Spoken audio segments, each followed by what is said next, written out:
Hello everyone, मैं हूँ आपकी स्टोरी टेलर रू और आप सुन रहे हैं मेरे साथ सांझ और सांची की कहानी, यानी कि लव आफ्टर मैरिज। चलिए कहानी शुरू करते हैं।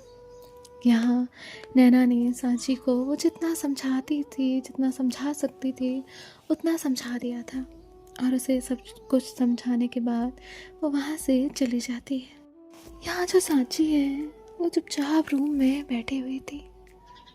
उसकी आंखों से लगातार आंसू बह रहे थे। उसे समझ नहीं आ रहा था कि वो क्या करेगी। बस जैसे तैसे वो खुद को समेटती है, उठकर खुद को देखती है और खुद से ये वादा करती है कि मेरी वजह से चीज़ें खराब हुई हैं ना, मैं सब कुछ सुधारूंगी, मैं हर एक चीज़ सही करूंगी। और इतना कहकर जो सांची है वो चाहती है, चेंज करती है। चेंज करने के बाद नीचे आती है। नीचे आने के बाद जो है वो नैना से बात करती है और बताती है कि उसे ऑफिस जाना है और उन्हीं के ऑफिस जाना है।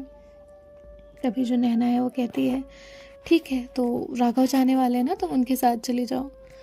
तो सांची जो है वो कहती है ठीक है भाभी। और यहाँ जो राघव है वो पूछता है सांची से वो कैसी है। फिर ये लोग वहाँ से निकल जाते हैं। पहले ये आर्यू को ड्रॉप करते हैं और उसके बाद ऑफिस चले जाते हैं। ऑफिस पहुँचने के बाद जो है कुछ एम्प्लॉय सांची को पहले से ही जानते थे और कुछ के लिए सांची न्यू थी। सांची अपनी डेस्क पर जाकर बैठ जाती है। थोड़ी देर में राघव का जो मैनेजर है वो सांची को उसकी फाइल लाकर दे देता है।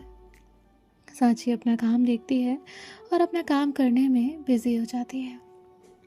यहाँ जो सांझ है वो ट्रैवल कर कर उसकी डेस्टिनेशन पर पहुँच चुकी थी और तभी उसका जो फ़ोन है वो ब्लिंक करता है। उसके फ़ोन पर नोटिफिकेशन आता है कि सांची जो है वो ऑफिस गई है काम करने के लिए। सांझ हल्का सा स्माइल करती है और उसके बाद जो है वो अपने काम में बिज़ी हो जाती है। यहाँ सांची का सारा दिन काम में निकल जाता है। सांची थोड़ा सा बात भी करती है। जो लोग उसे जानते थे वो भी उससे पूछते हैं कैसी है, क्या है, सब ठीक है या नहीं। फिर उसके बाद जो है वो अपने काम में बिज़ी हो जाती है और आज का उसका दिन यूं ही बीत जाता है। शाम को वो घर आती है। घर आने के बाद जो नैना है वो उससे कहती है सांची आओ सब साथ में मिलकर चाय पीते हैं। तो सांची जो है वो नैना के कहने पर वहाँ पर बैठ जाती है। अब वो सभी लोग सांची से नॉर्मली बात कर रहे थे। तो सांची जो है वो कहती है भाभी मैं आती हूँ। नैना कहती है ओके। और इसके बाद सांची अपनी रूम में चली जाती है। रूम में जाने के बाद वो चारों तरफ अपनी नज़र दौड़ाती है। तो यहाँ जो सांझ का सामान है वो कुछ बिखरा हुआ था, कुछ उसी के अकॉर्डिंग रखा हुआ था। तो सांची उस सामान को सही से रखती है और उसकी कबर्ड भी जो डी क्लटर थी उसे सही करती है। और फिर उसके बाद जो है वो अपने कपड़े भी सेट करती है। फिर सांची चारों तरफ देखती है और उसका जो फ़ोटो फ्रेम था सांझ के साथ वो उसे अच्छे से रखती है और खुद जो है वो वहीं बैठ जाती है। अब वो उस फ़ोटो को अपने हाथ में लेती है और फ़ोटो को देखते हुए उससे बात करने लग जाती है। उसे अपने दिल का हाल बता रही थी और कोशिश कर रही थी कि वो हाल भी जान सके। लेकिन सांची जो है वो कोशिश नहीं कर पाती।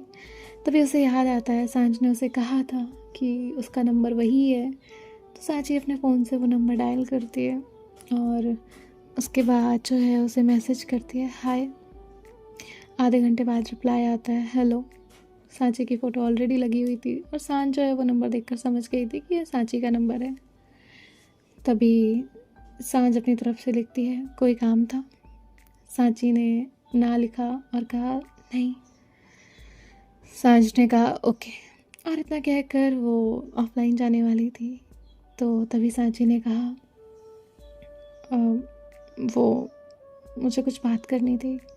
सांझ ने कहा मैं काम में बिज़ी हूँ, हम घर आकर बात करेंगे। और इतना कहकर उसने वहाँ से कट ऑफ किया और ज़्यादा बात नहीं की। सांची ने फिर से अपनी उदासी को छुपाने की कोशिश की, हल्का सा मुस्कुराई और कहा हो जाएगा सब सही। और इतना कहकर उसने अपना फ़ोन पलट कर रख दिया और यूं ही बेड पर लेट गई। उसकी आंखों से आंसू गिरने लगे। उसने तकिए को अपने करीब किया, उसे हक किया और रोने लग गई। रोते रोते कब उसकी आंख लग गई उसे पता ही नहीं चला। शाम का वक्त बीत चुका था, रात हो रही थी। नैना ने दरवाज़ा खोला तो देखा कि सांची सोई हुई है। नैना उसके पास आई। नैना ने सांची को उठाने के लिए उसका हाथ पकड़ा और जैसे ही उसने हाथ पकड़ा तो देखा सांची को काफ़ी तेज फीवर है। नैना ने कहा, सांची। सांची 2 से 3 आवाज़ में उठी और कहा, हाँ भाभी। नैना ने कहा, तुम्हें तो फीवर हो रखा है, मैं तुम्हारे लिए अभी खाना लेकर आती हूँ, उसके बाद तुम दवा ले लो। सांची ने कहा, जी जी भाभी। अब यहाँ जो नैना है वो जाती है, उसके लिए खाना लेकर आती है, उसके हाथ में मेडिसिन पकड़ाती है और कहती है कुछ और चीज़ की ज़रूरत लगे तो मुझे बता देना। इतना कहकर वो वहाँ से चली गई। सांची ने पहले तो खाने की तरफ देखा और फिर उन दवाइयों की तरफ। उसके बाद वो उठी और जैसे ही वो उठी तो उसकी आंखों के सामने धुंधलापन आया और फिर अंधेरा छाया और वो फिर से बेड पर बैठ गई। और उसके बाद वो कुछ देर यूं ही लेटी रही क्योंकि वीकनेस कुछ ज़्यादा हो रही थी। और सांची फिर से एक बार नींद के आगोश में चली गई। अब यहाँ रात के 12 बज चुके थे। नैना को आर्यू ने काफ़ी ज़्यादा परेशान करके रखा था तो वो अपने कामों में ही बिजी हो गई थी। उसने ज़्यादा ध्यान नहीं दिया और वो भी जाकर सो गई। अब रात के 1 बज रहे थे। घर का दरवाज़ा खुलता है। सांझ अंदर आती है। अंदर जाकर वो सीधा अपने रूम में जाती है। रूम का दरवाज़ा जैसे ही खोलती है तो देखती है कि रूम की लाइट बंद है, बहुत ज़्यादा अंधेरा है। उसने लाइट ओपन की। जैसे ही स्विच ऑन किया, स्विच ऑन करते ही उसकी नज़र सांची पर गई। सांची बेड पर उल्टी ही लेटी हुई थी। आधे पैर जो है उसके बेड से नीचे आने को हो रहे थे और उसकी नज़र वहाँ पर रखे खाने और मेडिसिन पर गई। सांझ ने सांची की तरफ अपने कदम बढ़ाए और कहा, सांची। सांची ने उसका कोई जवाब नहीं दिया। सांझ ने कहा, सांची। सांची ने अब भी उसका जवाब नहीं दिया। सांझ ने सांची को जगाने के लिए उसका हाथ आगे बढ़ाया और उसका हाथ हवा में ही रुक गया। उसने उसे छूने से पहले कई दफ़ा सोचा, मानो एक ही ख्याल उसे 1000 बार क्लिक कर गया हो। उसने अपना हाथ, अपनी उंगलियां पीछे कर ली और उसे वो गुजरा हुआ 1 महीना और उससे पहले की वो रात, वो बात याद आई और उसने एक गहरी सांस ली और कहा, सांची। सांची ने कोई जवाब नहीं दिया। सांच ने वहाँ रखा पानी उठाया और कुछ बूंदें जो हैं वो सांची के फेस पर छिड़की, लेकिन सांची ने कोई रिस्पॉन्स नहीं किया। सांच ने तुरंत ही डॉक्टर को कॉल किया और डॉक्टर जो है वो आते हैं। डॉक्टर के आने की जब आहट हुई तो नैना भी जाग चुकी थी और वो भी उस रूम की तरफ जाती है क्योंकि लाइट ऑन दिख रही थी। नैना जैसे ही जाती है तो सांची डॉक्टर के साथ वहाँ बैठी हुई थी। डॉक्टर जो है वो कहते हैं, शायद इन्होंने ढंग से कुछ खाया नहीं है काफ़ी वक्त से, इसलिए वीकनेस हो गई है। मैं अभी इंजेक्शन देकर जा रहा हूँ, उसके बाद आप इनका ध्यान रखिए। और फीवर भी है, इन्होंने दवा भी नहीं ली है। तो सांची जो है वो तो होश में नहीं थी। तो नैना वहाँ आती है तो नैना देखती है, जिसके बाद सांझ जो है वो नैना की तरफ देखती है। तो नैना कहती है, मैं ध्यान रखूँगी, आप बता दीजिए। डॉक्टर वहाँ उससे इतना बोलकर वहाँ से चले जाते हैं। अब यहाँ जो सांझ है वो कहती है, भाभी मैं आती हूँ डॉक्टर को छोड़कर, और इतना कहकर वो भी निकलती है। यहाँ जो नैना है वो जाती है सांची के पास, और जब वो सांची के पास वहाँ जा रही थी तो उसका ध्यान बेडशीट पर जाता है। उस बेडशीट पर उसे आंसुओं की कुछ बूंद दिखती हैं, जिसने बेडशीट का जो कलर था वो थोड़ा डार्क कर दिया था, वो कुछ एक स्पेसिफिक प्लेस पर। नैना वहाँ से पीछे मुड़ी और उसकी आंखों में भी नमी आ जा गई। नैना ने कहा, क्या अजीब है ना, किस्मत ने मिलाया भी तो इस तरह, और जब मिल गए तो दूरियां आ गई, और अब वो दूरियां एक दूसरे को इतनी तकलीफ दे रही हैं कि दोनों से ही बर्दाश्त नहीं। लेकिन फिर भी वक्त ऐसा है कि कोई आगे नहीं बढ़ रहा। अब यहाँ जो नैना है वो वहाँ से जाने लगती है, तभी सांझ एंटर करती है। नैना कहती है, सांझ। सांझ उसकी तरफ देखती है, कहती है, हाँ भाभी। नैना कहती है, ख्याल रखना। सांझ अपनी पलकें झुका देती है और कहती है जी, और नैना वहाँ से चली जाती है। यहाँ जो सांझ है वो बेड पर बैठती है, सांची की तरफ देखती है।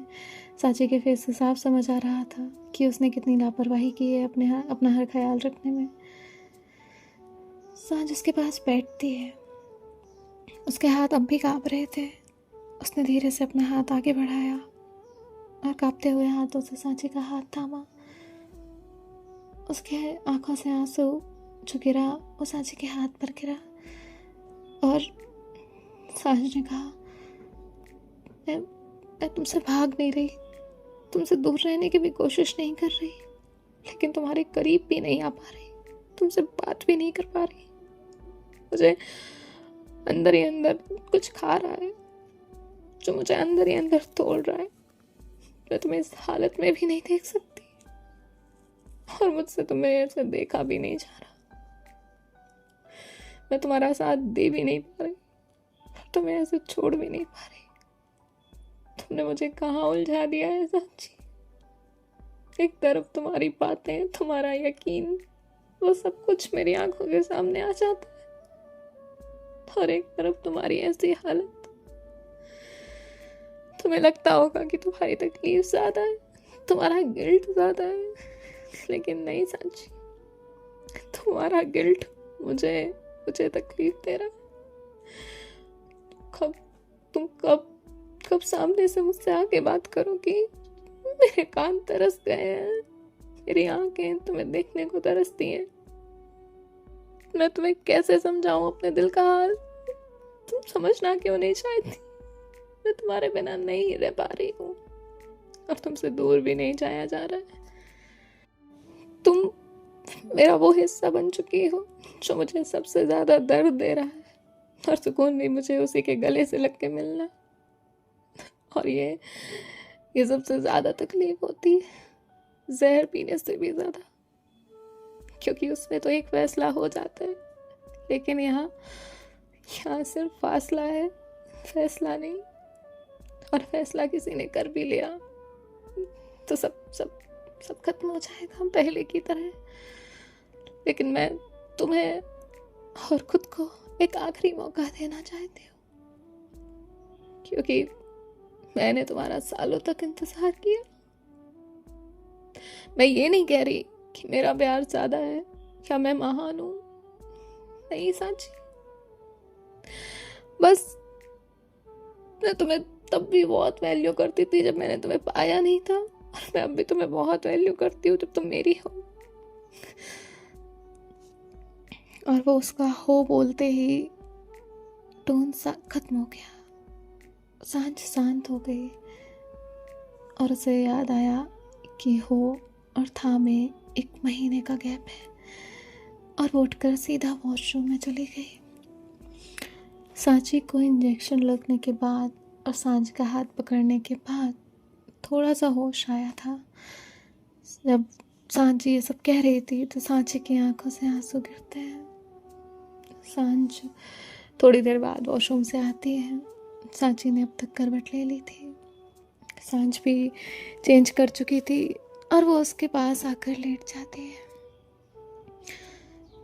सांची जो है वो करवट लेती है सांझ की तरफ। सांझ उसे देख रही थी। सांची को यह महसूस हो रहा था नींद में, मतलब उसकी आंखों के मतलब सामने वो सब था कि सांझ उसके करीब है और सांझ उसे देख रही थी।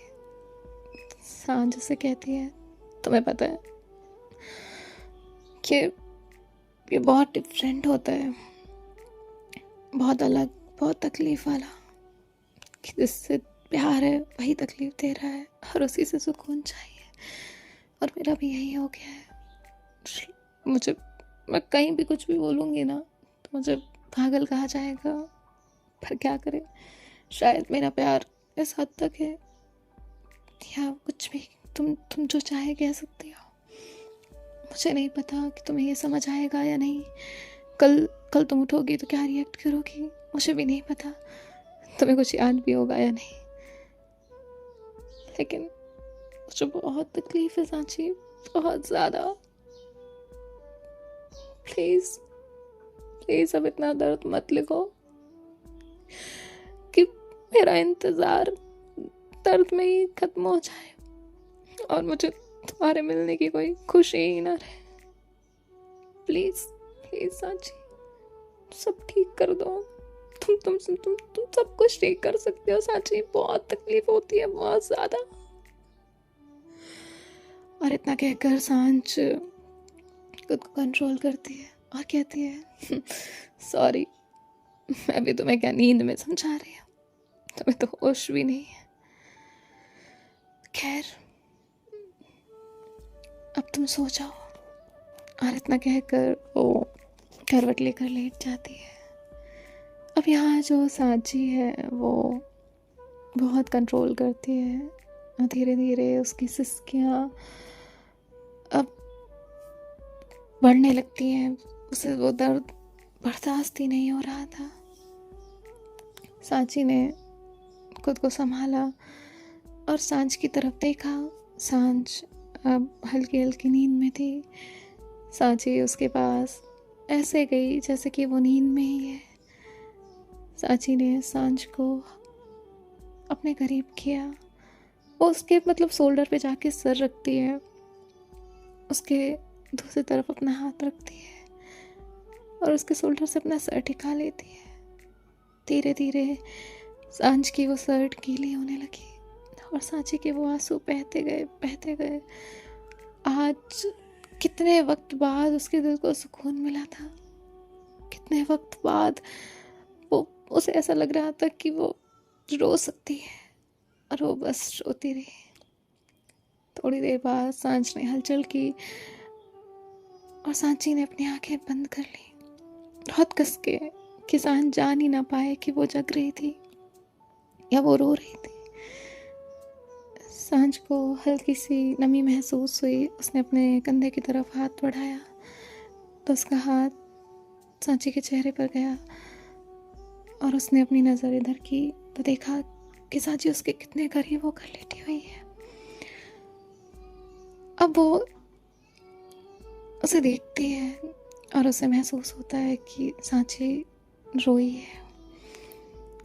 सांच ने पहले तो उसे देखा, वो उससे दूर हटना चाहती थी, लेकिन तभी उसे थोड़ा खिंचाव महसूस हुआ उसकी शर्ट में। उसका ध्यान गया कि नीचे से शर्ट को सांची के एक हाथ ने बहुत कस के पकड़ा है कि वो उससे दूर ना हो। सांच थोड़ा करीब हुई, उसने सांची को देखा और अपना एक हाथ बढ़ाया और उसे कस के गले से लगा लिया, क्योंकि उसके लिए तो सांची सो रही थी और ये शायद वो पल था जहाँ उसे सुकून मिल सकता था, कुछ वक्त का ही क्यों ना सही, और वो अपना दर्द कम कर सकती थी। इस उम्मीद में उसने उसे गले से लगा लिया और उसकी आंखों से भी आंसू गिरने लगे। ये वो पीक पॉइंट था जब दर्द दोनों को था, पर एक दूसरे से सामने से कोई नहीं कह पा रहा था। एक को उसका गिल्ट खाया जा रहा था और एक को उसका वो इंतज़ार जो आज भी कर रही थी, और वो हिचकिचाहट जो उससे दूर जा ही नहीं रही थी। थोड़ी देर बाद ये दोनों ही सो गए और वो सुकून में वो नींद कब आई दोनों को ही पता नहीं चला। मॉर्निंग में सांची उठी, उसने सांच को देखा और वो थोड़ा दूर हट गई। तभी उसने सांच की तरफ ध्यान से देखा और वो हल्का सा मुस्कुराई। उसके मन में अब एक उम्मीद जाग चुकी थी कि सांच उससे दूर नहीं जाएगी। वो कोशिश करेगी तो ज़रूर सब सही हो जाएगा। उसे एक हग ने उसे वो एक नई उम्मीद दे दी थी। और सांची जो है वो रेडी होती है और नीचे चली जाती है। यहाँ जो सांच है वो उठती है, देखती है कि सांची वहाँ नहीं है। थोड़ी सी घबराहट उसे पहले होती है, लेकिन फिर वो खुद को समझाती है और रेडी होकर नीचे पहुँच जाती है। डाइनिंग टेबल पर बाकी सभी लोग बैठे हुए थे। सांची किचन में थी, नैना वहाँ पर ब्रेकफास्ट कर रही थी। तभी सांच ने कहा, भाभी कॉफ़ी। नैना ने कहा, किचन में ले लो, मैं अभी थोड़ी देर में आती हूँ। तो सांच ने कहा, नहीं मैं कर लूँगी। और इतना कहकर वो किचन की तरफ गई। जैसे ही किचन की तरफ गई तो उसकी नज़र सांची पर गई। सांची ने एक बहुत प्यारी सी साड़ी पहनी हुई थी और वो किचन में कुछ काम करते हुए कुछ सोच रही थी। और तभी सांझ का ध्यान उस पर गया। सांझ ने उसे देखा और मानो अब ये दोनों एक दूसरे के लिए अजनबी थे और ये कुछ नया था, एक नया एहसास जो दोनों के बीच कुछ तो जगाने वाला था। शायद फिर से वो प्यार जिंदा होने वाला था। सो देखते हैं नेक्स्ट पार्ट में क्या होता है। बाय बाय, टेक केयर, ख्याल रखिएगा। राधे राधे, श्री कृष्ण अर्पणम।